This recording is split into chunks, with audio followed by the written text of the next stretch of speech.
Hello, good morning. Naririnig niyo ba ako? Maingay ba yung paligid natin? Hindi naman. Pwede kayong sumagot ako.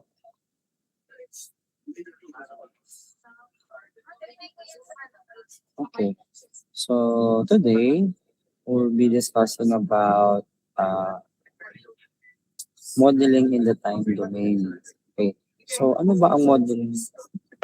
Modeling in the time domain. So, modeling in the time domain actually is a series of examples that represents for the systems. Okay, bakit importante? Wait lang, pahimik muna ako. Narinig niyo pa din ako? Kahit maingay yung paligid. May narinig kayong sounds. Sasagot naman ako, huwag na kayo mag-react. Buti pa sa TikTok live, interactive kayo, hindi kayo, May narinig kayong external noises. Konti lang po. Faint, wow, faint. Social, konti lang. Pero malakas pa din boses ko. Para sisigawan ko sila, sabihin nyo lang. Pakayin natin. Ingay nila eh. Okay. So, now, wait lang, hanapin ko lang ano ba topic natin ngayon. Okay. Yan. So, pasok tayo kay time response. So, ano daw si time response? So, after you're completing this, this meeting, you'll be able to identify ano ba yung mga zeros and goals, as well as yung functions na nag-determine ng isang time response. Bakit ba importante ang time response? Importante ang time response para malaman natin kung gaano katagal ba nag-react yung ating system o nagkaroon ng movement o nagkaroon ng action. Ganito. In your previous years, importante sa atin na ma-reach natin yung set point, tama. So for example, if you set the set point with a goal or specific goal na ganito, ibig sabihin daw natin, okay na. But in reality, in control systems engineering, importante din si optimization. When we say optimization, importante din na dapat tayo daw po ay may idea kung paano siya pabibilisin. Kung paano natin mas mamimit ng maaga o ng tama. Kagaya niyan, ngayon may mga thesis or capstone yung mga seniors nyo, no? So there are problems with, siguro with time response. For example, pag gumawa kayo ng mga projects nyo, based on computation, tama. Pero the question is, paano siya magiging balance through time? So kailangan natin mag-model in terms of time domain. Okay? Ayan. So ano pa? So, at the end of this meeting then also, magkakaroon tayo ng activity, which is the activity would be related to your project naman.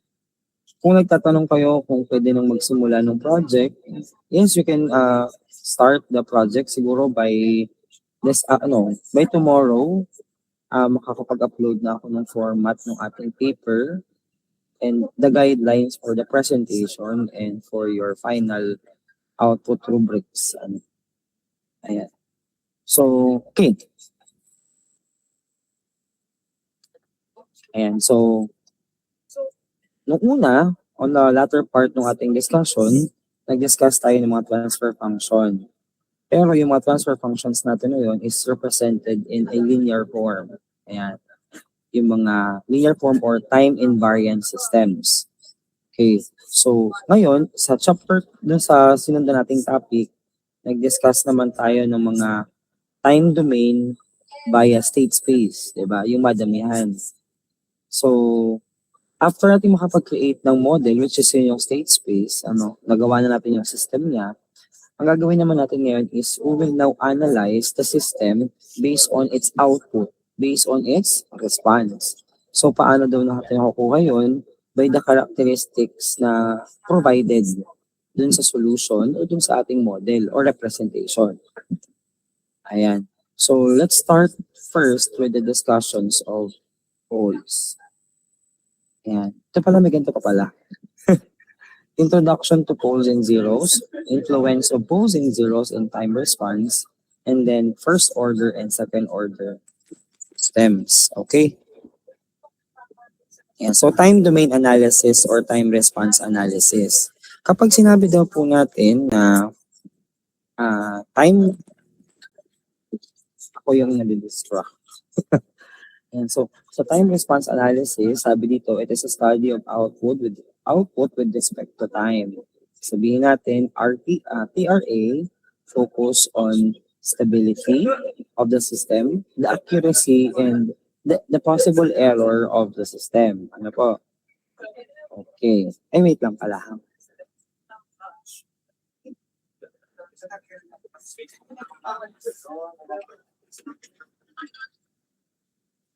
Wait lang.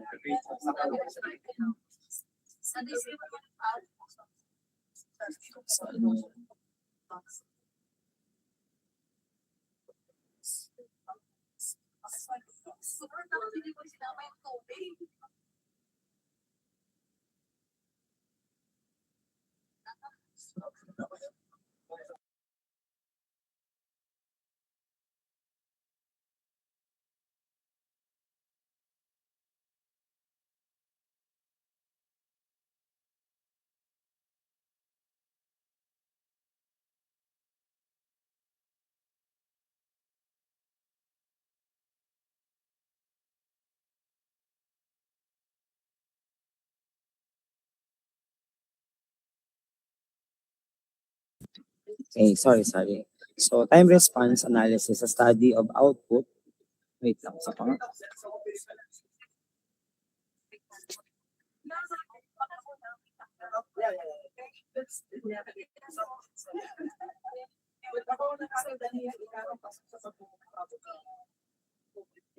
Alas 9.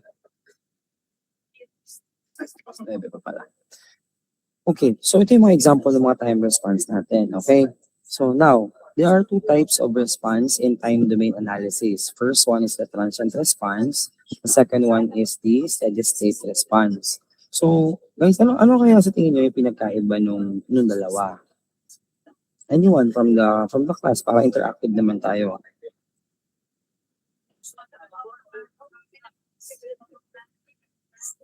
Anyone? Parang tayo ay nagpasukan, 'di ba? Nag-usap tayo na mag-aaral kayo, 'di ba? Na kayo ay mag-advanced reading. I think this topic has been discussed na din naman before sa inyo, na ito yung mga topics to be discussed for the semester. Okay, sige. Meron ba dito? Wala.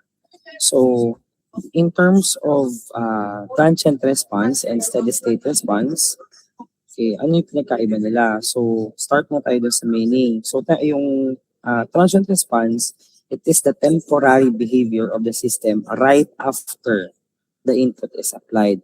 Again, transient response is temporary behavior of a system right after makapaglagay ng input. How about ang steady state response? A steady state response actually is the final behavior of system after a long time. Ibig sabihin, siya yung focus natin, the steady state. Transient response, sometimes nilalagay natin to kasabay ng input or after ng input. Ayan. So, yung dalawang to, the transient response and the steady state response exist only for a specific range of time. Kapag daw po transient response, it exists for a short period of time. Kasi siya yung initial lang, di ba? Sabi natin kanina, this is the right after the input. Ibig sabihin, biglang papasok, yun lang yung time niya, short response. Ngayon, ang steady state response naman, pag magsisettle na siya, yan, remains as time approaches to infinity. Ibig sabihin, all throughout, steady state response na daw yan. So, bakit ba nagkakaganito ang transient response at ang steady state response? So, normally, sa transient response, ito ay nagmumula sa mga stored. English na pala tayo. Normally, It is due to the stored energy or initial condition or tinatawag nating sudden changes. Okay, for example, if you would notice the ramp response, unit step, yung mga 1 over S, yan. So, ginagamit din natin sila to indicate transient response o yung mga, sabi natin, yung mga short time response after, right after maglagay ng input. Yung unang pagbabago. Yan. So, yung atin naman pong steady state response is due to continuous input and output condition. Minsan nakikita natin to sa mga PID o kaya naman nakikita natin to sa for running long time. Running long time. Ayan. And then, example natin ng transient response. Sa transient response, we have overshoot, yung mga gumaganito. Hindi pala makikita niyo yung mga gumaganan. Ay, pwede magsulat dito eh. Ay, mali.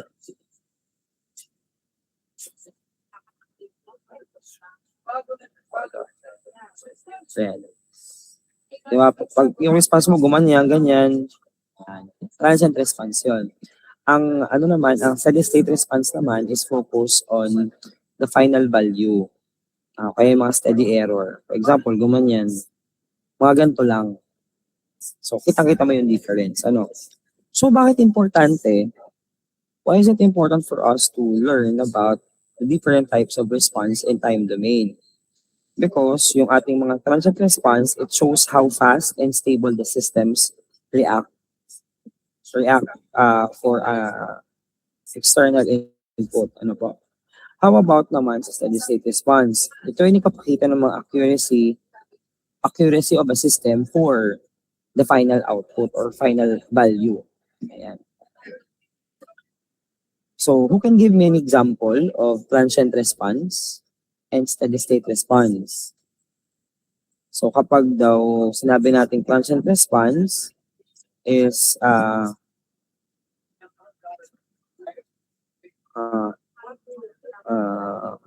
ano ba? Fan. Okay, sa pagpatay ng TV o pagbuhay ng TV, di ba nag-i-initialize pa siya? So, transient response yun. Hindi pa siya nakapagbibigay siya ng overshoot. And then, kapag daw po continuous na yung flow ng electricity or flow ng isang system, siya ay steady state na. Ano pa? Okay. Pasok naman tayo sa introduction ng time domain as a totality. So, meron tayong tinatawag na poles and zeros. So, the concept of poles and zeros, fundamentals to the analysis of the design of control system, simplifies the evaluation of system response. Yan. Kapag sinabi daw pong poles of a transfer function, values of Laplace transform variable S that causes the transfer function to become infinite. Ayan. So basically, if you want to find it dun sa ating transfer function or equation, you can find it dun sa roots or sa denominator. So how are we going to get the value of S? So let's find the roots for the denominator. For the zeros naman of a transfer function, so sa numerator naman siya. Ano nangyari? Iko. Wait lang nga. Namatay. Yan pala, okay na. Okay, going back, so for the poles, values of Laplace transform S. Ayan. Wait lang. Share ko may isa pang. Sabihin niyo pag nakikita niyo both, ha?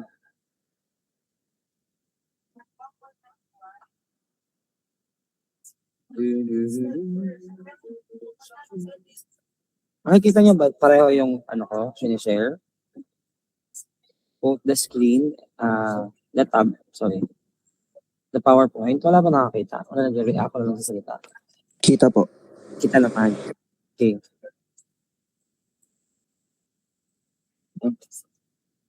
Okay. So, pag sinabi natin poles, nakalagay naman dyan yung definition niya, pero syempre, ano natin, tutuloy wait lang.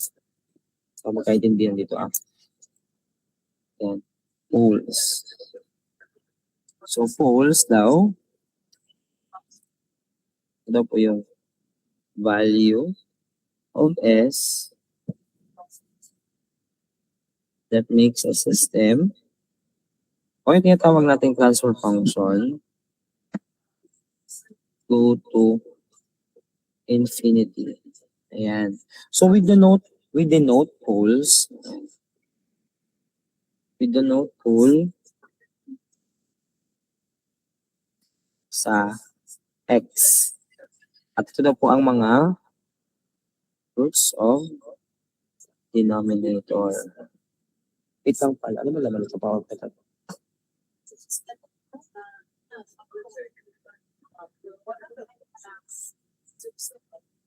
Ayan. Ang zeros naman,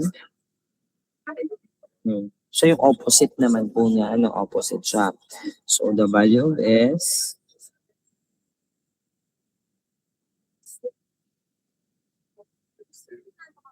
it makes transfer function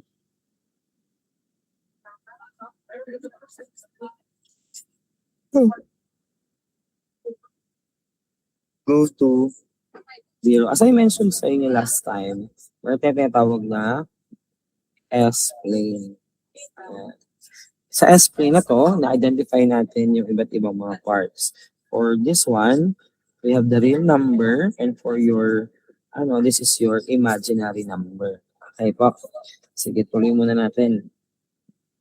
So, for example, you've given a transfer function. Let's say example natin is, for the general form, we have GP of S is equal to, ba na napipindot ko dito? Kunwari ay AS squared plus BS plus C all over AS squared plus BS plus. So, kunwari ganyan. So, hanapin lang natin ang poles and zeros muna. Pag alaman natin ang poles and zeros, we can plot it on the S-plane. Okay. So, let's start na. So, to give you an example, let's say you have this transfer function. GP of S is equal to S plus 2 all over S squared plus 5S. So, how do we solve for this one? So, sabi natin doon, hanapin daw natin ang poles and zeros. Ano daw po ang poles and zeros ng mga ito? Let's start with the zero. Ano ang zero natin? Sabi natin ang zero ay roots of the numerator. So, ano ba yung roots of the numerator? We have S plus 2 is equal to 0, numerator. And then, we get the value of S is equal to negative 2. Diba? Dali lang naman. Poles. Para sa poles naman, we have the denominator. So, we can get the value of S squared plus 5S is equal to 0. After nun, ilabas natin. We have S plus 5 is equal to 0. And then, you can get the value for SS. We have S is equal to 0. And S is equal to negative 5. So, ito daw po ang ating poles. So, kapag daw po tayo ay nag-plot, i-plot na natin ang ating poles and zeros. Ayan. So, ang S natin ay negative 2, 1, 2. Parang pangit ang drawing ko. Delete na lang natin yan. We have 1, 2, 3, 4, 5. Ito lang yan. Okay. So, ngayon, ang ating zeros daw ay negative 2. Negative 2, anong symbol ng zero natin? Sabi doon, ay wala pa ako nilagay ng symbol. Symbol natin ito ay 0 din. So, 2. So, lagyan natin, ito ay 2. Ano pa? Igay natin daw po si pole. Sabi natin, ang sagot natin ay 0. So, we have 0 or the origin. So, x nga daw po ang atin. And then 5. 1, 2, 3, 4, 5. Yan. So, bakit importanteng malaman kung nasaan siyang area? Saan siya nag-lie? Siya ba ay nasa real number? Siya ba ay nasa imaginary number? Quadrant 1, quadrant 2, 3, and 4? Is nakadepende yung meron tayong formulated answer kung siya, anong type ng response ba siya. Later pag-usapan natin yun. Ano? So yun, ganun lang siya kapag hinahanap natin. Ano po? Okay, sige. Balikan natin siya mamaya. So pasok muna tayo kay goals and stability.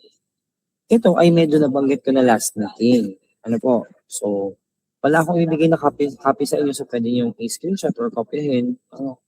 So, i-define muna natin yung mga variables na meron tayo dito o yung mga terms, definitions na meron tayo. Wait lang ha.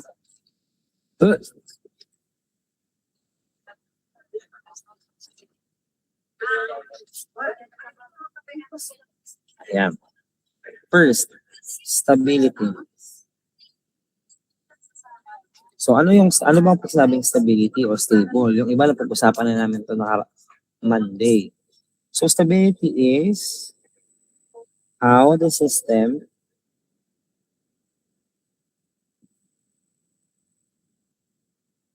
reacts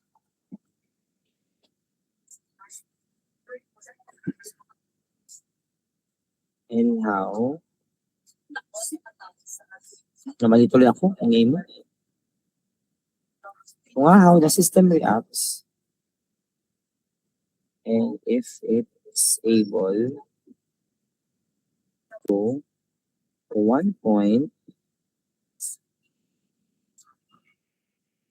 stabilize to one point or other point. Yeah. So, how the system reacts if it's able to go to one point to stabilize to one point. So basically, ano ba yung na stability? The function of time, as function of time goes to zero, baga ito sinulat ko, goes to zero, yan, zero ibig sabihin, as of now, yung zero, kinoconsider natin siya as set point. Set point muna. Stable siya at 1 part, which is 0. So 0 as time goes to infinity. So ano ibig sabihin nun? Pag dinro natin siya, ito yung ating, we have the function of time. This is your time. So, the function of time, let's say dito, goes to 0, kasi pababa, as time goes to infinity. Yan. Yan yung mga graph natin for stable system. Assuming that your 0 is our set point. Okay? Next naman natin, how about unstable?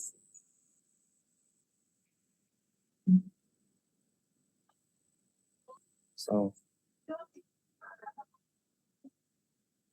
sa unstable naman, as the function of time daw goes to infinity, ibig sabihin, hindi directly sa 0 kasi unstable nga siya. So, possible, hindi siya mapunta sa set point. Basta papunta lang siya through time, tuloy-tuloy lang. Ito gumaganon.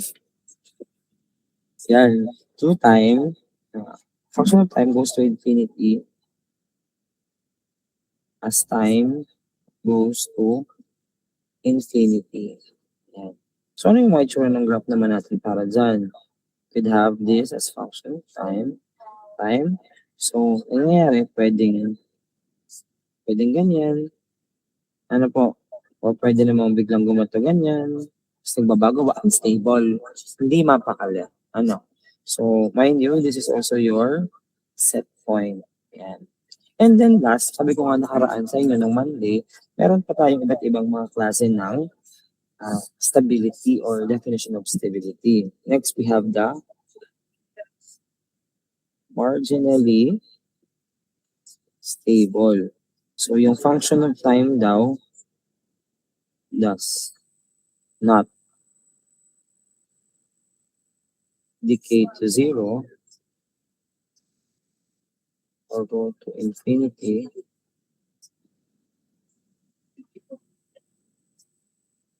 as time infinity. Ayan. So, sa marginally stable, as the function of time daw does not decay, ibig sabihin, hindi siya naglaland sa 0 or sa set point. Ayan. Or go to infinity as time goes to infinity. So, tuloy-tuloy lang siya, stable lang siya. So, ano yung mga example naman natin for this one? We have the unstable system as the function of time. This is your time. And then, meron tayong marginally stable. Let's say, ito yung marginally stable natin. Yan. Pareho hindi siya nag-lie dun sa ating set point or even dun sa ating kung ano. O kaya naman, straight line. Stable siya, pero mali. Ano, it never lies. So, stable, pero mali. Ano pa? We can have siguro false. And then, define daw yung ating mga time dito. Ano, identified na sila. So, that is marginally stable. O, sige. Let's try to, ito yung tatlo, di ba? Nakita na natin. Tatlo. Ngayon naman, let's try to solve for some problems. Problem solvers naman tayo daw. Okay. Dalian lang natin. GP of S or the transfer function is equal to 1 all over S plus A. So what will be the pole? The pole is equal to S plus A is equal to 0. S is equal to negative A. Ayan. So ngayon, ano naman po yung ating inverse Laplace? Inverse Laplace naman tayo. Inverse Laplace for this one. So we can get the value of function of time is equal to e raised to negative 80 dt. Ayan. Para sa ganito, di ba nakita niyo sa to sa libro natin, tsaka dun sa table natin of transformations, nakalagay naman yan. 1 over s plus a is equal to f of t is equal to e raised to negative 80. So tatandaan lang natin yun. So after nyan, we assume zero initial condition, tapos initial condition. Ito naman pwede tawag nating step function. Later discuss natin, ano ang step function? Ano ba ang step function? Siya ba ay transient response or steady state response? Wala pa ako. Okay. Going back. So let's apply this as multiple condition. We have A is greater than 0, A is less than 0, and A is equal to 0. So lalagay lang natin dun sa ating equation. Ano po?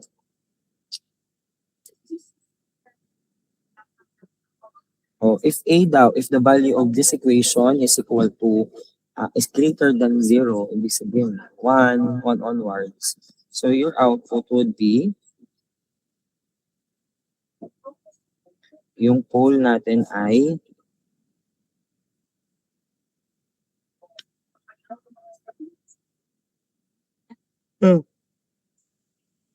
ano po, wala sumasagot na sa inyo. Dapat na-record ko na lang. Sige, isipin niyo muna. Walang tubig.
Okay.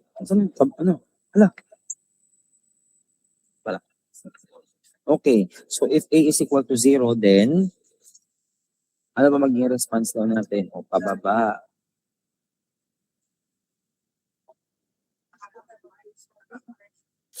Kapag A is less than 0, sabi siya ay pataas. Yan.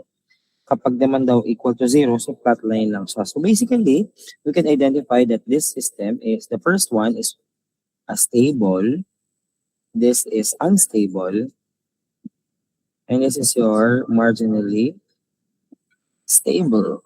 Ano? Any questions po? Questions, clarifications? Yes po, Carl. Sir, paano niyo po nalalaman kung pababa or pataas yung Alin? magiging graph niya? Yung magiging graph po.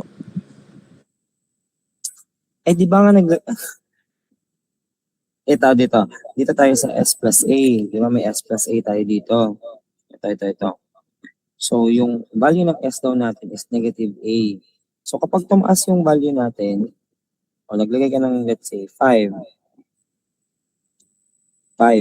Ano ba pag 5, ibig sabihin, may negative lagi tayo naglagay kasi ngayon na-formulate mo. So, negative 5. From this, bababa siya ng 5. Okay po, gets po. Ganun. Kasi ganyan, yun ang problema pag hindi mo siya sinolve talaga. Kasi isipin mo, pagtaas ng value, tataas din siya tama dun sa graph. So dito nagkataon, kung na rin 5, then, so negative, negative 5, so packet na naman. Negative is greater din naman siya, less than 0, so kaya akit lang natin yung value. Ano po? Tapos equal lang din. Sige, try nating mag-solve naman ng mas mas madami. Ganun. Mas malaki. So let's start with bangit. Hindi ko kilala sa mga to. Nandito sila sa meet lang. Nagklase lang ako. G of S is equal to S plus 2 S squared.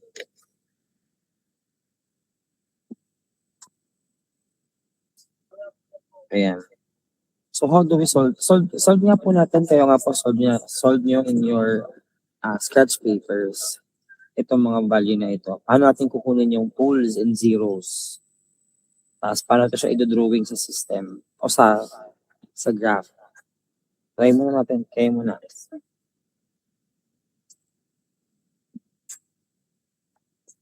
Okay? Parang gusto dyan.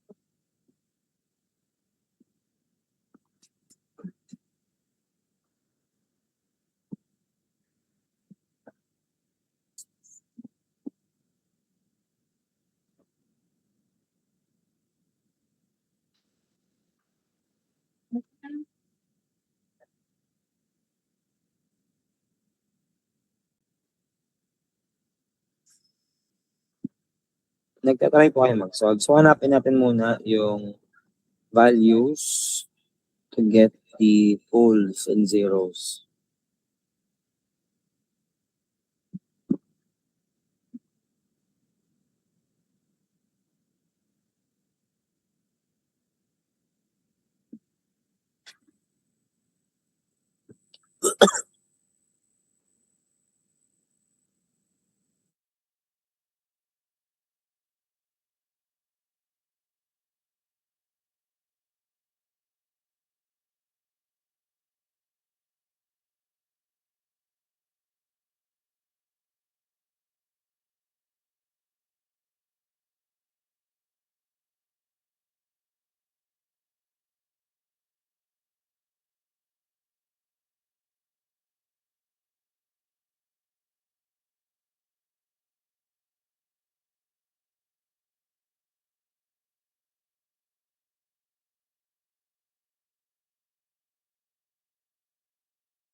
Okay? Okay na. Sino may sagot?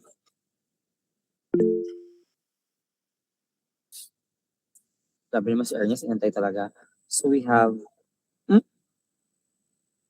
ano nga? This is equal to negative 2. Oo. We have 3 and negative 1. Sa bagay, po and zeros pa lang pinapasolve ko para sa'yo. Bakit ang tagal na binigay kong time? Iba yung expect ko. Sorry. Oo nga. Alam ko, pinapasagot ko na yung buo. So, to get for the poles and zeros, oo nga. Sorry. For the poles, we have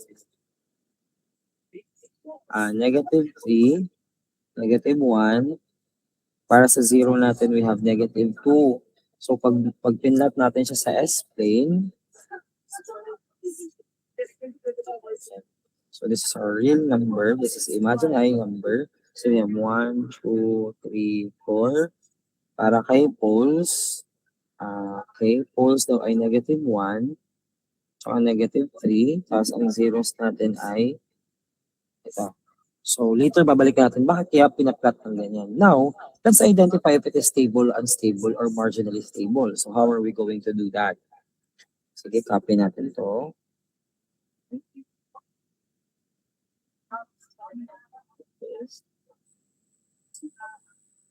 Yan. So, how are we going to do that? So, first, pwede natin siyang extract to get the values. So, yung iba, ang ginagawa nila,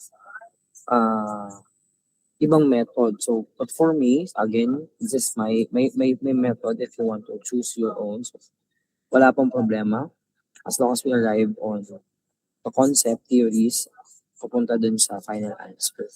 So, for this one, I think it is better to use the partial fraction. Okay, for the partial fraction, we can rewrite this one as we have s plus 3, s plus 1.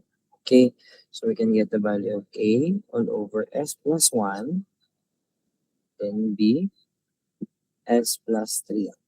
Yan. And then, let's find the value of a and b. Sige nga po, sabayan niyo po ako sa pag-solve ng a and b natin na yan. So, for that, then multiply natin to. Then get the value of s plus 2 is equal to a s plus 3 plus b s plus 1. Tama ba? S plus 1. So, kunin natin yung orders na for partial fraction. Actually, yung iba, ang ginagawa ng iba, takip-takip method. Hindi ko naman naintindihan takip-takip method. Sa ADMAT daw tinuturo yun. Pero total, hindi ko naman nakag-aral ng maayos ng ADMAT dati. Hindi ko naintindihan siguro. But for partial fraction, we have this one. So, let's find for the value of s muna. S. So, we have 1 is equal to a plus b. Next naman natin, sa value lang natin, we can get 2 is equal to 3a. Ay, sige, wait lang. Ano ko muna.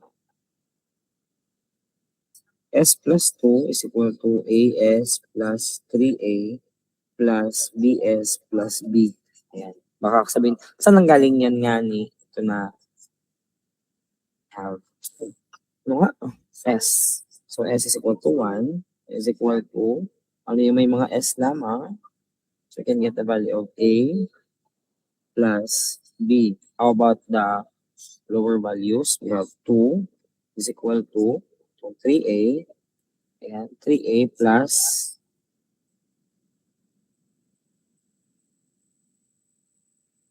b. Itong b na ito. Kasi yung may s kanina ito yun, di ba?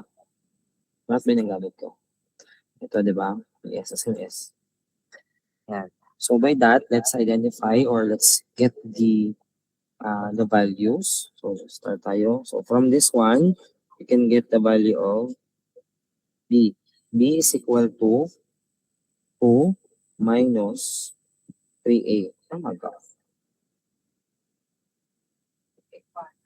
So, nakuha natin to, substitute natin siya doon sa isa naman para makuha natin yung mga values talaga. So 1 is equal to A plus B. Substitute natin ng 1 is equal to A plus ang B natin ay 2 minus 3A. Ayan. And then by that, arrange natin siya. Can get the value of A is equal to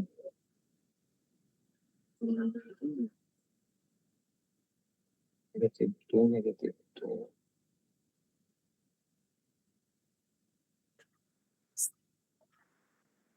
Negative 2.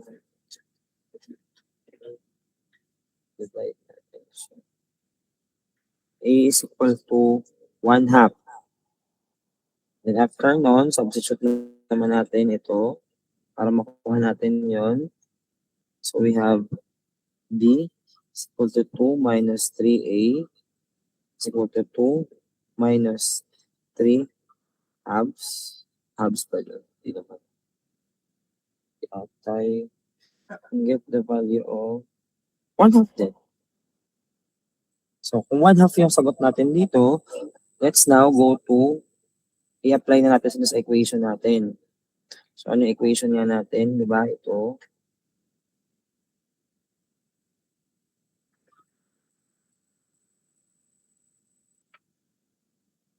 Wala, mali na naman ako. Is equal to A. Ang A natin ay 1 half. Kung ang ginamit natin, mali pala kinuha ko, S plus 1. S plus 1 plus 1 half S plus 3. Ayan, di ba? So, pag nakuha na natin yung value ng A and B, we can now take its, hindi nasama to ah.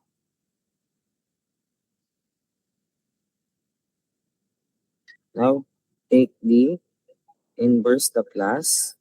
We can get the value of 1 half E raised to negative 1, dahil 1 yun, so negative T plus 1 half E raised to negative 3T. Ayan. So, yung function na nga natin ngayon is in time domain. Okay? So, function of time in time domain. So, ito na yung ating sagot. Pagkakuha natin ng sagot, we can plot it na dun sa atin pong plane. Ayan. So, as the function of time goes to specific time. Okay. So, ngayon, ang next natin naman is 1 half daw. O let's say this is 1 half, 1. This is 1 half, 1. 2 and 1 half. Ayan. So, after nyan, we can i-plot natin isa-isa. So, 1 half. Let's say, gamit ko muna ang red. So, 1 half, papunta daw tayo lagi to 0, which is set muna as our set point. Punta tayo dyan. Wait lang, mali pala ako sa sinabi ko. Tapos sabi natin, meron tayo mga, ito yung mga time. O, based from time, ano yung mga example ng time? Let's say this is your 1, 2, 3, 4, 5.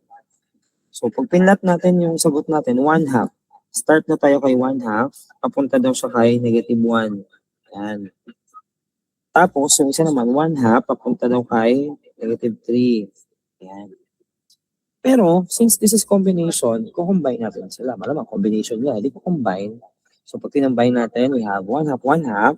We get the value of 1. So, di tayo mag-start sa 1. Ang tanong, saan ang patak? Saan ang baba natin? So, pwede siyang sa pagitan ng negative. Pwede siya sa pagitan ng 1 o 3. So, pwedeng, ano ba? Pwedeng dito. Naglalay. So, the question, is this system stable, unstable, or marginally stable? Kapag ganito yung naging output. Ang ating final drawing is yung red ha. Yung blue is representation niya by parts lamang. The answer is stable, unstable, or marginally stable. Galing naman. Uy. So, stable. Stable na yung system natin. Ganun lang. Ano po? So, as the function of time goes to 0, papunta sa 0, yung time natin goes to infinity. Okay. So, any question with regards to stability? Bibigyan ko na lang kayo ng assignment for that. Ano, wait lang. Sino ba to? Dapat to.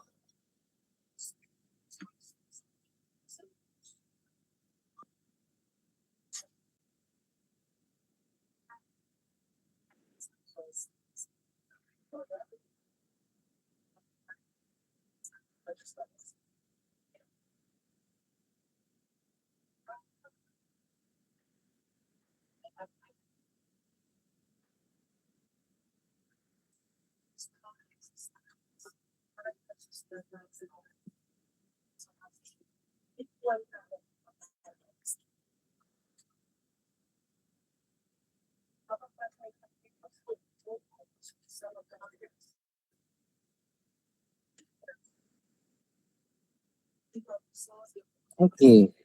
Saan ako? Sure, dagdag na topic lang yun. Wala naman yan sa... Ay, meron pala.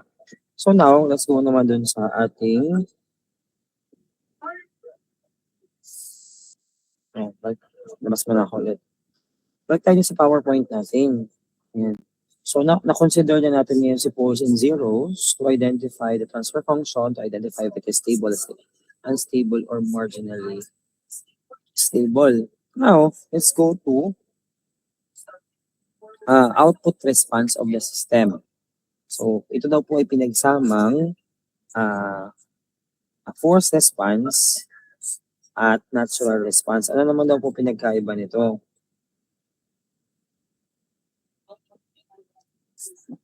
Ayan. Ano pinagkaiba naman nilang dalawa? Ito pala nakalagay. So, as you can see, first is showing an input-output relationship. Makikita niyo dito sa diagram o sa figure natin, sa A, ito po yung atin pong transfer function. So, S plus 1, S plus 5. Nagkataon lang talaga. Ano ba yung sinolve natin kanina? Diba? Nagkataon lang talaga na ang pag sa formula, pag chinek natin yan, let's say S plus 2 all over S multiplied by S plus 5. Ayan. So, ganun yung nagiging itsura niya. So, sir, bakit magkahiwalay pa yung 1 over S doon sa box natin? Yung G of S natin, that is actually the natural response. At ano naman po yung 1 over S? Ito po yung forced response. O yung tinatawag natin kaninang initial. Ayan. Di ba meron tayong discussion kanina about transient response and steady state response. Yung transient response natin, it is a response at which na-provide through force response. Okay. So, sige. Anuhin natin siya. And so, natural response, and is also called steady state response or particular solution. And then ang natural response naman is also called the homogeneous solution. So meaning, yung ating mga natural response ay nagko-cause through stored energy. Yan. Yung stored, for example, natin from the capacitor, yan. And then, yung ating mga forced response naman caused by the external input, o disturbances or noise. So kapag kayo gumawa ng papel, let's identify ano kaya ang forced response at natural response ng aming project. Hahanapan din natin ang poles and zeros. Stable ba, unstable, or marginally stable ba ang inyong output? Okay lang kung ano yung maging resulta. As long as you really understand how to identify, how to create. Ano po? So kailangan ba natin ng input para dito sa dalawang to? Again, for natural response, wala tayong external input na kailangan. Pero si force response, kailangan. So, siya yung nag-require ng external input. Saan nakadepende ang mga ito? So, we depend on, start tayo with natural response. Nakadepende yung natural response natin sa characteristics ng poles and zeros natin. Kaya dapat marunong tayo mag-identify ng poles and zeros. Next, how about the force response? Ito yung type ng magnitude of applied input na nilalagay natin dun sa system natin. Gaano ba siya kalaki? O gaano ba siya ka-important to change the whole output or the output response? Pag-usapan naman natin in terms of time interval. So, sino ang mas dominant naman sa kanilang dalawa? So, normally, ang natural response natin ay naglalay siya through time. So, para sa mga stable systems, pag kay natural response. Kapag naman kay force response, ito daw po yung nandun lang, nandun lang hanggat may nababasa pa, hanggat meron ka pang ina-apply na input o meron pang input na present dun sa system mo. Okay. So, ayun. So now, the influence of poles on time response. So we have poles in zeros, as you can see. Yung mga parang sinolve din natin kanina. The first part is 2 over 5 over S plus 3/5 over S plus 5. So, kinoconsider natin daw po itong mga value na ito as their forced response and natural response. Sir, bakit po kaya yung 2 over 5 na isa ay forced response, yung 3 over 5 is the natural response? If there are no other functions, ibig sabihin siya ay forced response. So, ibig sabihin natin, nandun na yung system, may built-in na siya, may built-in values na siya. So, for example, yan kasi is 2 over 5, but basically that is combination na ng mga unit step, ayan, ano. And then, sa poles naman, poles at negative A generates response of K e raised to negative AT. So, pag nagdodrawing kayo, important din yun para malaman natin kung saan, paano, at anong klaseng response ba siya. So, bakit pa kailangan namin malaman kung anong type of response siya? Para, para alam natin ang gagawin kung may mababago ba tayo para ma-improve yun or we need to create a new one. Okay.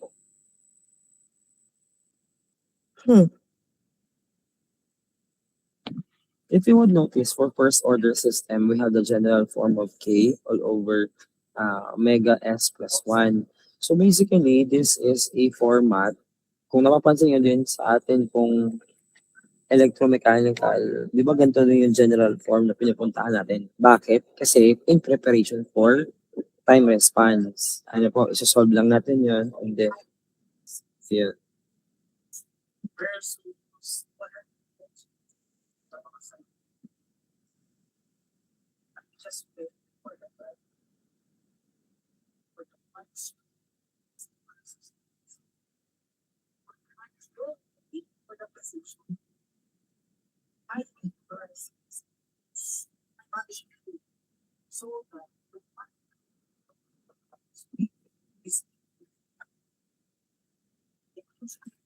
Ayan.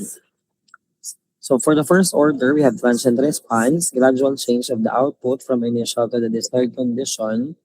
And then block diagram naman, representation where K is your gain o yung numerator natin. Ayan. And then the time constant is kung may ina-add tayo, di ba? Ina-add lang naman yung ano na yun eh. So by definition itself, the input to the system should be a step function which is given by the following. R of S is equal to 1 over S, which is yun yung array ng input natin. Okay, so from the general form, C of S over R of S is equal to K all over tau S plus 1. We can also rewrite it as CS is equal to G of S multiplied by R of S. So, itong mga to is some ano lang naman to, representation. Siguro later pag bibigay tayo ng mga samples. Ay, ito pala. Meron na. Sige po, pahanap naman po ako if this system is stable, unstable, marginally stable, and if your system is, ano nga yung tanong natin? Four zeros and then yung graph. Ayan. Sige po. Patry po akong pa-solve muna. I'll be giving you 10 minutes.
Ayan, hello. So, anyone?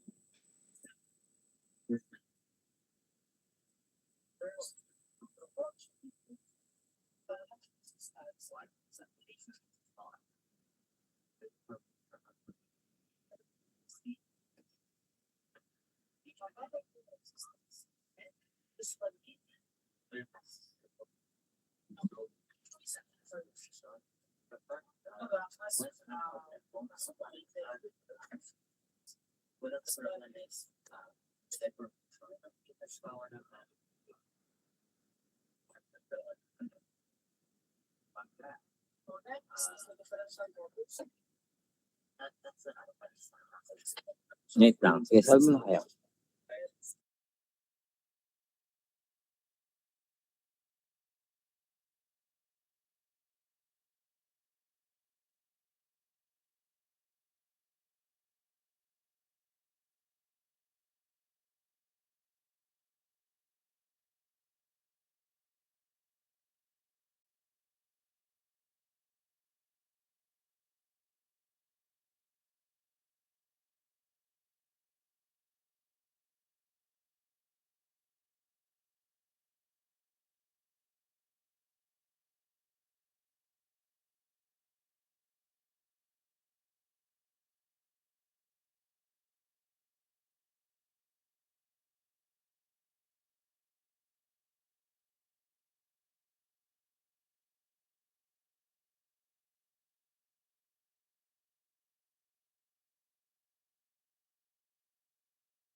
Ayan, hello. Meron na po tayong mga sagot. Pasok ko na isang account ulit.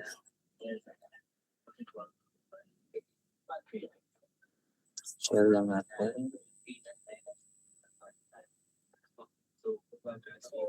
Okay, so going back to our problem for the first order system. So find the force and natural response for the following.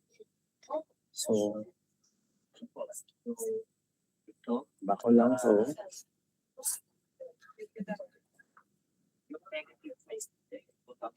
So we have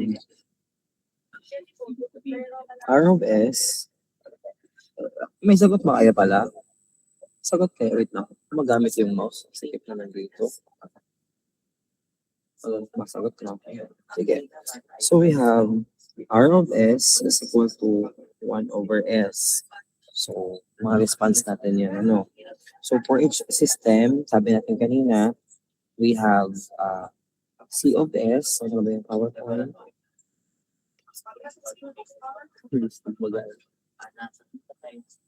Yan.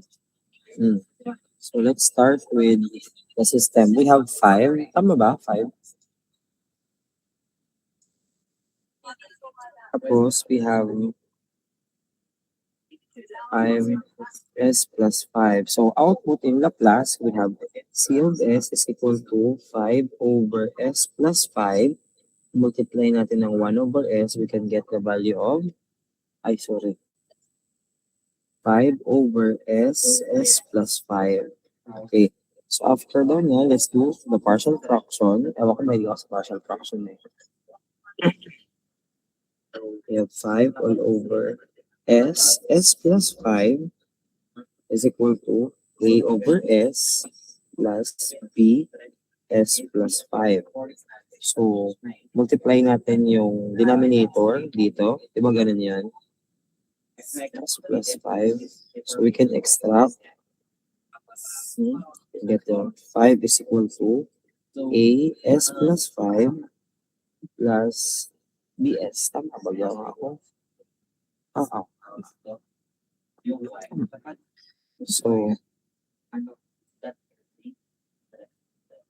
So, paano natin makukuha yung mga value?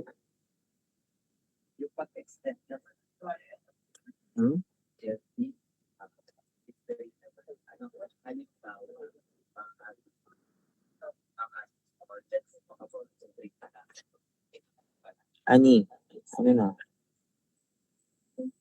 0 is equal to may S, AS plus BS. Tanggalin natin yung S. So, what natin? A is equal to negative B. Tama? And then, yung isa namang equation natin, we have 5 is equal to 5A. So, A is equal to, sorry. A is equal to 5 over 5 or is equal to 1. So, if that's the case, A, so,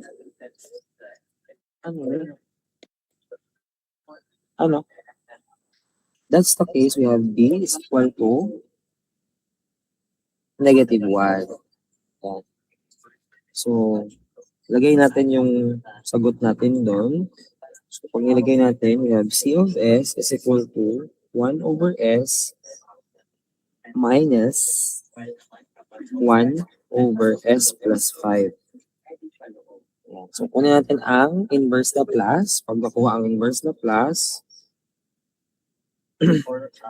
we have F of T is equal to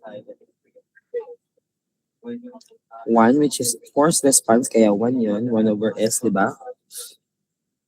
We have E raised to negative 5T. Ayan. So, ito yung ating response. So, if that's the response, let's draw. Mag-draw naman tayo ng yan. So, we have 1, 2, 3, 4. Let's say this is your 1. We have 1, 2, 3, 4, 5. Ha? Sinet ko lang naman doon. Bakit? Yung ko daw?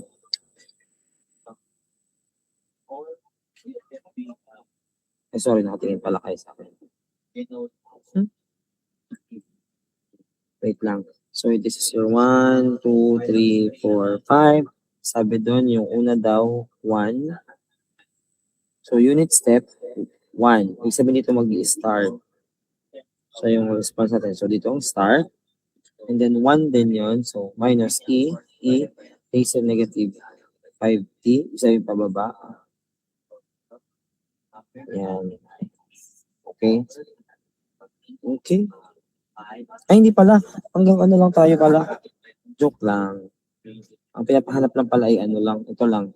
Equation lang. Wala mo lang graph na nalalaman lang. Next, how about number 2? For number 2, anyone from number 2? Number 2 ay, ano ba yan? 1 over S, tsaka 20 over S plus 20. Okay. So, paano isa-solve yun? So, ganun din. We have C of S is equal to 20 all over S plus 20 times 1 over S is equal to 20 all over S plus 20 Yan, and then partial fraction na naman tayo. For partial fraction, we can get the value for this as... Actually, may mas madaling way, no? Pero ito na lang para mas ma-explain ko lang ayos muna. Sa exam, pwede naman sigurong gayahin nyo na lang to, no? Pero kung hindi talaga kaya at kayo makulit, sige, pagbibigyan naman. Basta define ko ano yung method na ginamit natin.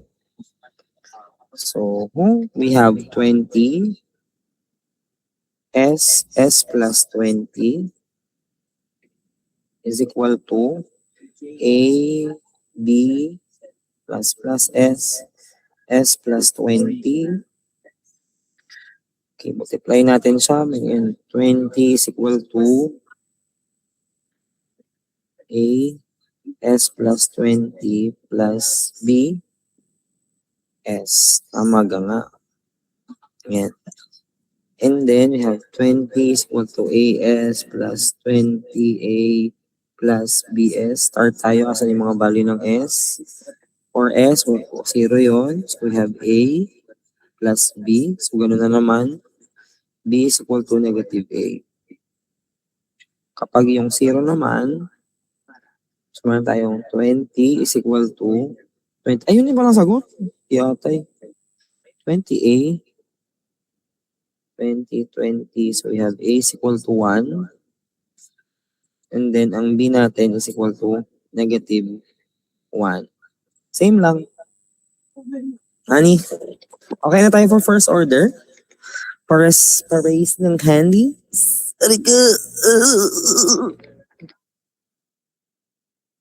Hello? Andyan pa ba kayo? Andyan ka na naman, pati ko maiwasan.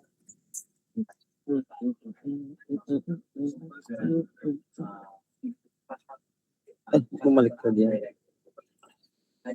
Okay, next naman. Ayan, eto na. Alis mo na ako dito ulit. Ano ba walis dito?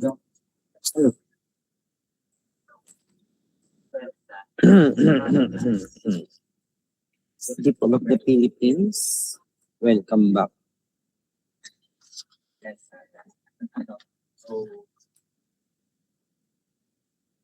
Hindi lang charge yung relo ko.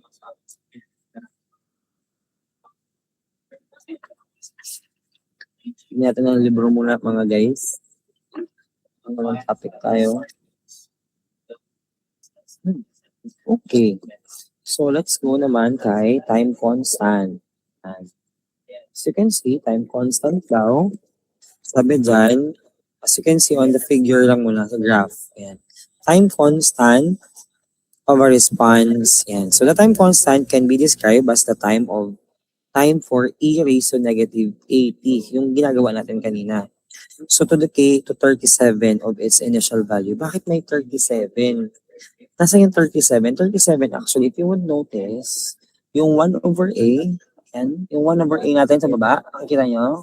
Ito, yan. Lagay doon, 6-3 kasi yan eh. Ang inaano doon sa binanggit ko kanina is, magkaroon daw tayo ng 37% of its initial value. So, ayan, tignan natin ang ayos. So, 1 over a is time constant, which is the slope. Ito daw po yun. And 63. So, ito yung mga conditions na meron tayo. So, let's start with the time constant. For the time constant, the time for e raised to negative 80 to decay at 37% of its initial value. Ibig sabihin, 37% pa lang ay nasaan na daw yun. Balik tayo sa itsura. Ayaw bumalik. Ayan, 37. Nasaan 37? 37 or 63%. Oh. Yan. So, it is for your time constant. Tatandaan natin, time constant is equal to 1 over a. Ibig sabihin ng a, yun yung value kagaya nung kanina. A natin ay, balik tayo dito. Ang a natin dito ay yung denominator 5. Bakit? Yung numerator, ito yung capital A natin. Which is, yung tinatawag natin kasabi natin kanina is the gain. Ayan. So, gain daw po yun. Ngayon, balik po tayo. Next naman is the rise time. The time for the waveform to go from 0 to 10% of your final value. Ibig sabihin natin yun, ulit tayo. Asan yung final value? 1 yung final value natin. So, 10%. Ayan. So, simula daw po dito hanggang dito. Ayan. So, yan daw po ang ating, pinakasulat pala, TR, rise time. So, for the rise time, so, meron tayong given formula which is 2.2 over A. So, kung ano yung value ng A niyon, 2.2 divided by 50. Yun na yung ating rise time. Hahanapin na lang natin siya sa graph. So, madali lang. Ano po? Sasauluhin nyo lang itong mga to.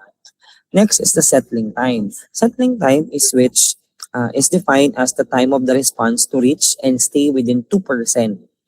Okay, of the final value. Ibig sabihin, yung ating 98% starting from our initial condition papunta doon sa ating set point and solving the t, we can find the value or the formula. Settling time is equal to 4 over A. Bakit may 4 over A? Balik tayo dito. So based from this one, siya daw po ay malapit na 98 to 100%. So it is considered as your settling time. Okay? Okay. So, next naman natin, let's try to solve for this one. So, for a system with the transfer function shown below, find the relevant response specification. So, 50 over S plus 5. So, ano ang time constant? 1 over 50. And then, ang settling time natin ay 4 over 5. Kamalito kayo, balik tayo dito ha. Oh, settling time 4 over A, 2.2 ang rise time, 1 naman daw po ang time constant. Tatandaan natin yan pag nag-exam. Naintindihan po mga ate kuya? Pa-raise naman ng hand kapag naintindihan. Ayan. Mag-raise kayo ng hand mamaya pag may mga questions kayo ha. Ang galing mga raise hand. Okay na, sige na, tama na. Tigilan na natin tong kalok. Talk lang. Okay, so we also have, wait lang, tatanong ko kung mag-second order tayo ha, wait lang.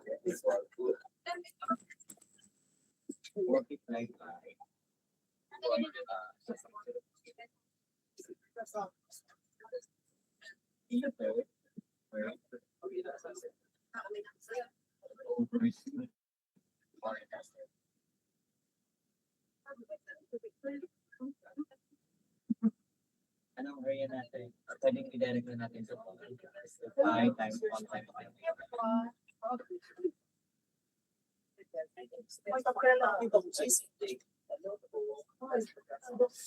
Ay, naiyak ko. So, kinukuha naman ko.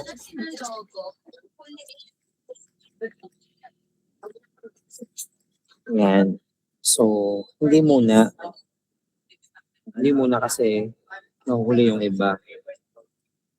Any questions po muna sa ating discussion for today? So, magkakaroon tayo ng exam o ng short quiz, long quiz ba gayon? Sa oras lang siguro, sa Monday. So, start tayo with our state space sa transfer function yun pala, state space transfer function lang. And then, ito na. Okay po tayo doon? I'll be uploading a laboratory din siguro this weekend. So, open naman siya anytime niyo pwedeng buksan. Wala. May deadline, pero the deadline would be 2 weeks naman. 2 weeks. Ano? Individual yon.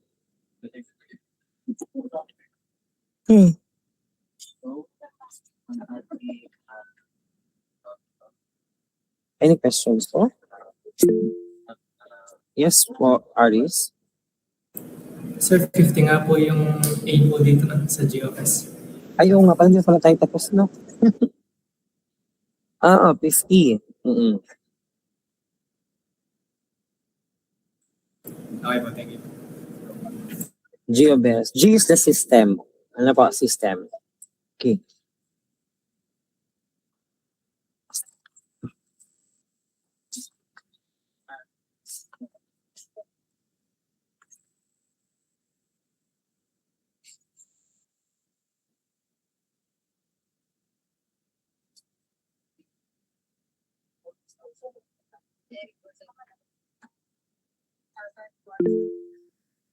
Yes, Aris?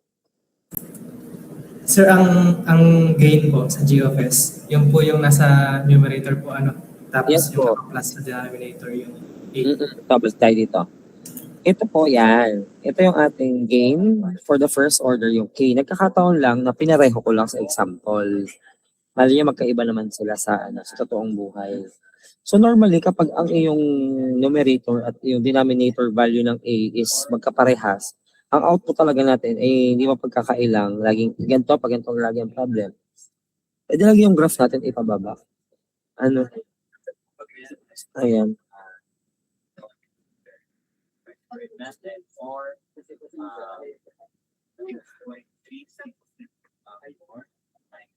Sige, maaga pa naman hanggang 11 tayo. No? Pahinga lang kayo ng konti. Pahinga muna tayo. Tuloy na lang natin.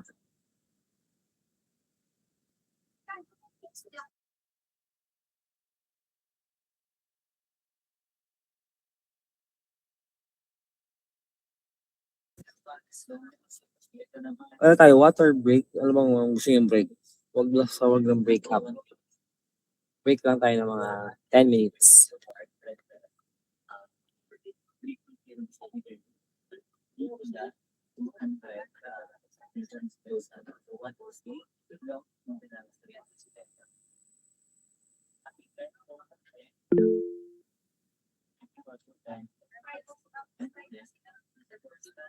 Ay, may ano ba? Ano, Nick? Sir, last one po. Oo. Paano po kung ang given ay 3 over 2s plus 50? I-divide po both sides by 2. Hindi. Wait lang. Hindi ko din alam yung sagot. Wait lang ha. Ano sabi mo? 2? 3 over 2s plus 50 po ang 3 over 2s plus 50. plus 50. Kailangan maano muna natin, ilabas muna natin yung value ng 2s plus 50. O, for example, labas natin si you can simplify muna first. Dapat walang kasama si s.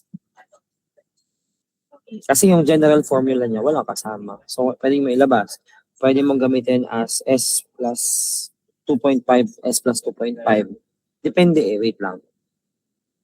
Hindi ko pa na-try yun eh. Pero kasi kapag ang ginawa mo,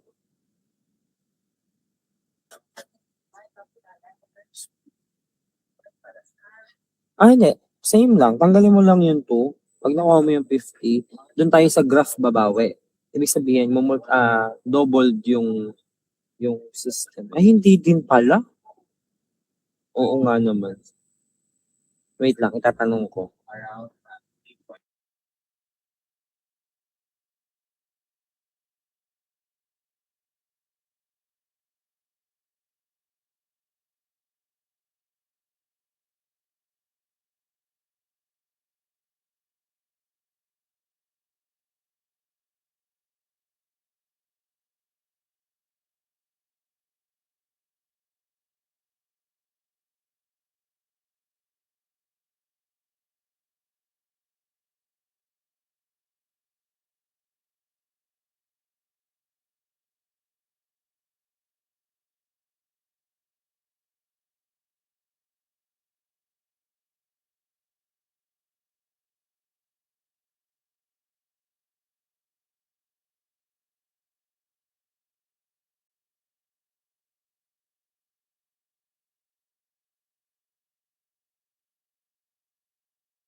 Alam ko na.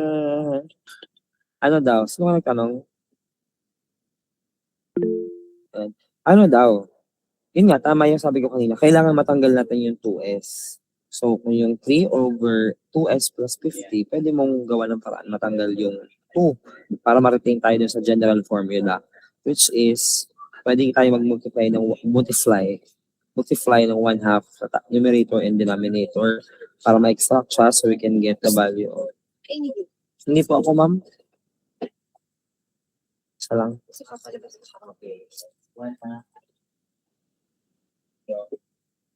Okay. Yan. So, ibig sabihin, pwede tayo mag-multiply din ng 1/2 o magiging 1.5 yung numerator divided by S plus 25. So, 25 yung gagamitin mo. Ani? Yun sabi ni ma'am. Hindi ko pa natatry kasi makakita ng ganong problem. Pero, kahit nga pala isang samgyup. Yung iba, di naman nanonood, nakikinig talaga.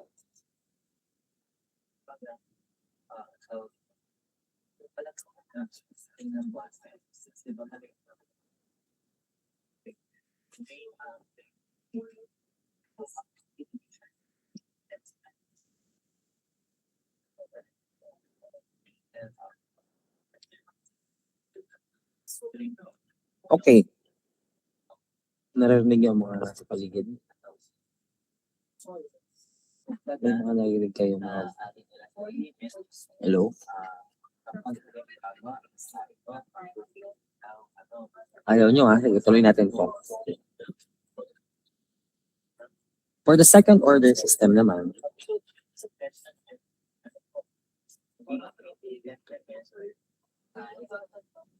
ay, pan. Alam. Hanggang saan ka?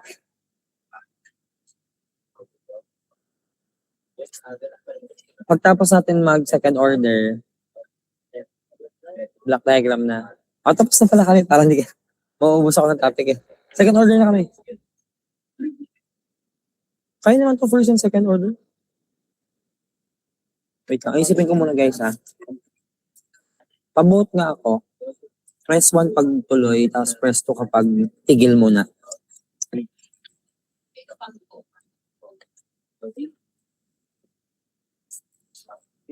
Kasi iniisip ko, pag madali lang naman si Underdump. Hindi, mas gusto ko ituro pala ng face-to-face to. Para gumagano'n-ganon ako. May sagot pa kayo? Monday. Wala. Dahil ba si Russell? Si Russell, maiwan ka dito.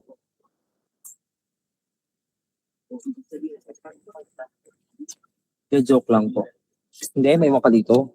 Saka si Bautista din.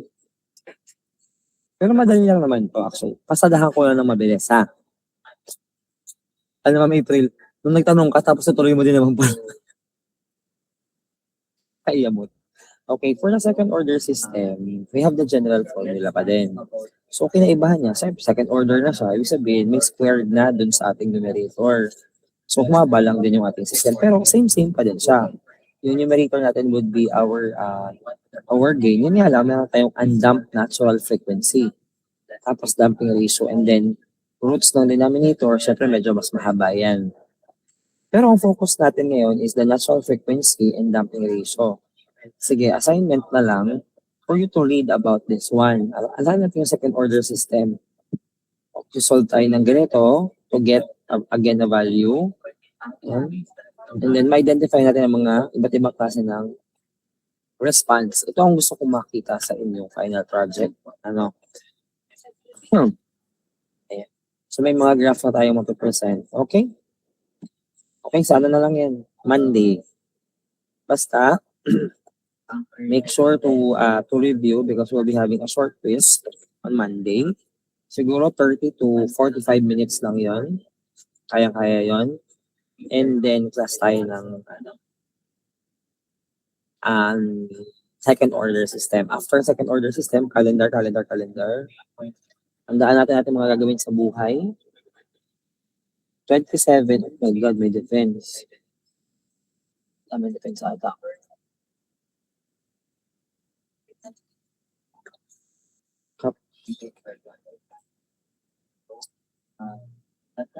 Wait lang.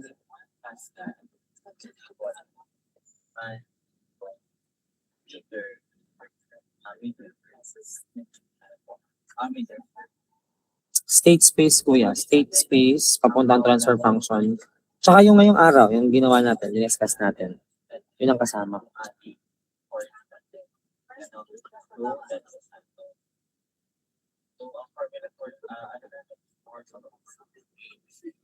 Ba yan? Wala pa akong ano. Makakapag-class up. State space, oo. Okay, so makakapag-class pala pala ako hindi. So, 27, mag-quiz tayo. And then, tapos, 29, mag-discuss ako ng block diagram. Uy, tapos May, pwedeng din ako mag-klase ng May. Sa kailan na exam? May anong date? Anong date?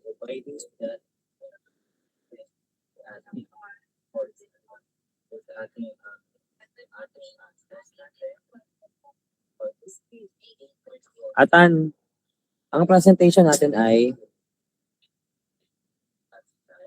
control sensors ay 11. May 11.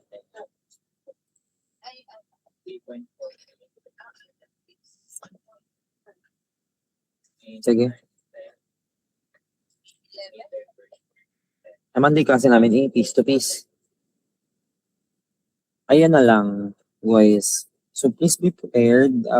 We have 2 topics remaining. First, ay naku, mahaba pala yung block diagram. Kaya nga sabi ko ngayon pa lang, sige, you can, I'll give you time, 1 hour to think of your discarte for your final project because the presentation will probably undergo present by May 11. 7. Okay, so tapusin ko na yung format ngayon. Hanggang tomorrow pala, format. Tapos, 27, may discussion tayo for second order and quiz. 29, we will be having our discussion about block diagram. May 4, mimit lang namin kayo. Saglit lang siguro. And laboratory pala. Tapos May 6, hindi ko na kayo i-meet. And then we have a presentation by May 11. Nakaintindihan po ng lahat. That is for the combination of sensors and control. Collaborate. Okay pa? Okay. Bye-bye. Please do prepare yourselves na rin po. Okay. Again, no need for, I don't know ano sabi ni Sir Tihada, but no need to prepare for food for every groups. Hindi naman kailangan natin ng pagkain. If you want to bring some, I think it could be by section na lang siguro para hindi din masyadong magastos. So, hindi naman nakadepende sa pagkain yung inyong magiging grade. So, I mean, tsaka yung pagkain na hindi naman kailangan ng mga lunch heavy lang. Meron lang, kasi may mga invite din kami na pupunta. It is actually a panel discussion and presentation as I mentioned sa SSL, sa PEMEC tayo. Okay. Ayun. We'll be having schedule na lang din. So, from 1 to 7, combination na siya ng 01 to 03 for sensors and control. Okay. So,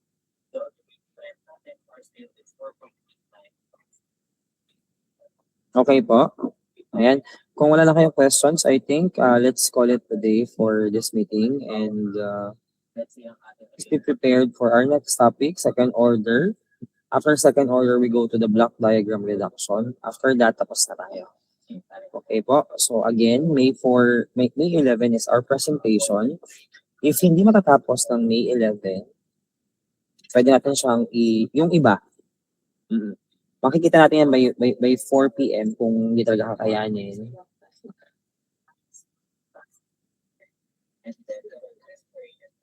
Ayan, after nun, and then 18 naman, 18 to 24, yun yung ating final exam.